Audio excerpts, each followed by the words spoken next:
Thank you, Madam President and members. Some of what I had wanted to say, I ended up having the opportunity to say during the earlier debate, so I'm going to try not to repeat it. But as I'm listening to this debate, and I remarked to Senator Cohen earlier, it's almost transporting me back in time, it feels, to the legislative halls, and in particular the halls of Congress in the 1960s. The discussion about the impact on society if this bill were to pass, the impact on our families, the disintegration of relationships, confusion among the children. Our institutions will be riven in dispute, civil disobedience. All you need to do is substitute terms from the floor here today, and it'd be like reading it out of the congressional record from 1964 and 1965 on a different topic, but a related topic, a civil rights topic.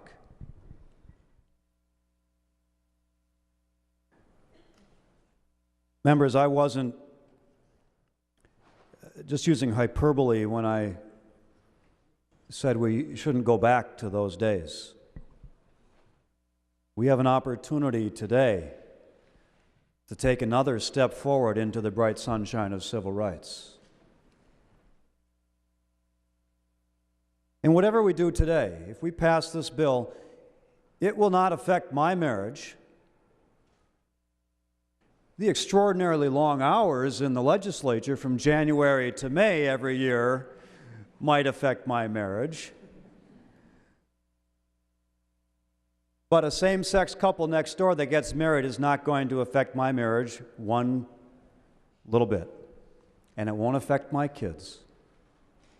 And when my daughter says that her friend has two mommies, and we see them at the birthday parties, she doesn't say it with animosity.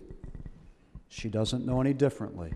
As Senator Sieben said, the language that we use today becomes the inner voice of our children.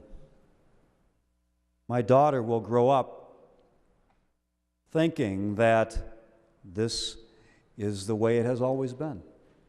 And she'll read in a history book someday about how it was before, just like we read in the history books how it was at the turn of the century, as Senator Reinhardt talked about, when the issue was gender and voting rights for women, and how it was in the 60s when we were talking about voting rights and civil rights for people of color.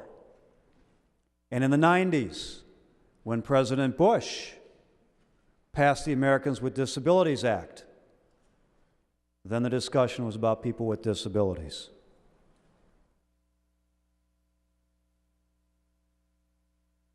Members, God made gays. And God made gays capable of loving other people, including other persons of the same gender. So who are we to quarrel with God's intentions?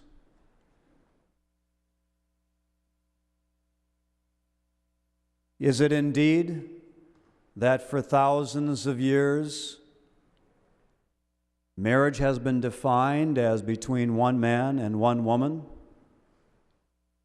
As I recall my biblical history, Abraham had more than one wife. Jacob had more than one wife. Solomon had 1,000 wives. Times change.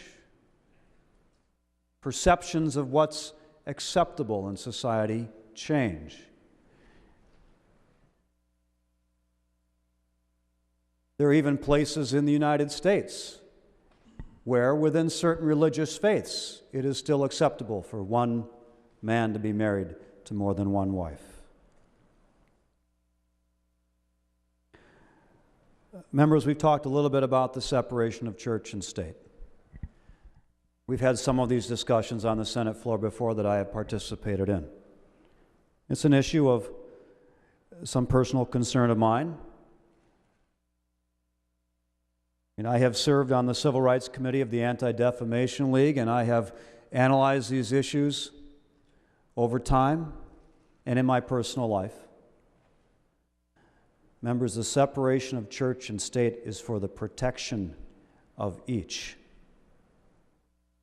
for the protection of religion against the intrusion of the state, as well as the protection of the state from being overridden by religiosity of those who would impose their own legitimately held and personally strong beliefs upon the rest of us.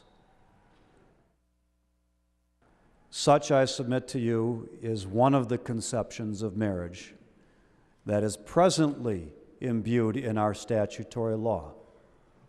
But it need not always be so. We have the capacity in a democracy to collectively make this kind of a change, and we have seen how that has informed decisions in various ways around the country. I believe that if we pass this law today and it's signed into law, that we will become the 12th state in the nation to do this. Democracy reflects changing viewpoints of our constituents. And I will submit to you that in 5 years or 10 years, those of you who have districts that voted 65% in favor of the amendment last fall would find that that might poll in the 40s. People's views change, much of it from personal experience. They get to know people with differences. Just so that the record is clear, Senator Westrom had made reference to some statutory changes in case law. The Baker decision addressing the issues that we are talking about in somewhat today was in 1971, and the first statute in Minnesota that defined marriage as between a man and a woman was in 1978, not 1997. 1978. I look around the room, and many of us were probably teenagers in those years. It's a bit of history, and as far as I'm concerned, it ought to remain in history, but we need not repeat it. One senator said today that we should not legislate what you think is personally wrong. Let me turn it around. Do legislate what you think is personally right. For those of you who are still wrestling in your own conscience with how to handle this decision today, let me submit the following to you. If your district right now suggests that you vote in one direction, maybe it's not the way they're going to be in 3 years. For those of you who are struggling with a conflict between your conscience and your politics, who know that in your own mind, in your own heart, the right vote is to vote yes, but you're concerned about offending a close family member or an extended family, let me submit that you're not alone. But in the end, you will have to live with your own conscience more than with anyone else. When you wake up in the morning and look in the mirror, you will look at your own conscience. When you go to bed at night and you have trouble sleeping, it will be your conscience that keeps you awake or that gives you the peace of mind to sleep. Members, our constituents sent us here to do two things, and sometimes they're in conflict. One was to try to gather as best we can the viewpoints of our constituents and to try to implement those viewpoints in enacting laws. But the other, sometimes conflicting reason that we are here is as their delegate, as their representative, to spend the time digging into the issues and sitting through the committee hearings that they can't because they are at home taking care of their lives. They send us here to do this work for them, to learn more about things, to ponder things, to think about things perhaps more deeply than they have had time or the inclination to do. And even when they do think deeply about these things and convey their message to us, we are here, members, ultimately, I believe, to lead. And sometimes leading means expressing a viewpoint that may be different than the viewpoints of the majority of our constituents. To be opinion leaders, to help educate, to help shape their viewpoints. It's a balance, a difficult one, and I'm fortunate that I'm not often in a position of conflict between the people that I represent and my own conscience. But ultimately, members, I think that is our duty here.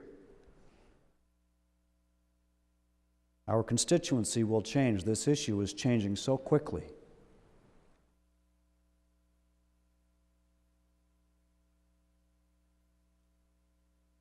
Members, in my humble judgment, this is indeed the civil rights issue of our generation. We are on the cusp of making an historic decision about what kind of civil rights we will live with, what kind of society we will live in. Do not vote out of fear of your constituents or even of your family. Vote out of your own personal strength, for what you know in your mind and in your heart is the right thing to do for the well-being of the people around us and for society. Please vote yes.